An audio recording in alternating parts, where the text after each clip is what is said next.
Hi, welcome to HardReset.Info channel, dear viewers. In this video I'm gonna show you how to install and how to set up free VPN on your Samsung Galaxy M13.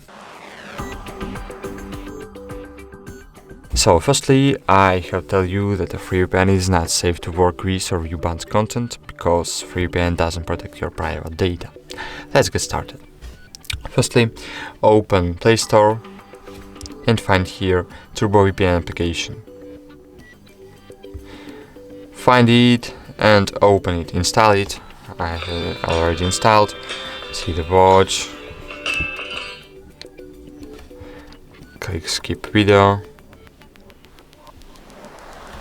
Cool. Now you can click on the globe on the right top corner of your screen. And if you want to connect to Germany, for example, you can choose for a free Germany server. Or just click on the caret of your screen, on the central part of your screen, to connect to nearest and fastest VPN server. So that's it. Thanks this video, subscribe to our channel, comment this video, and bye.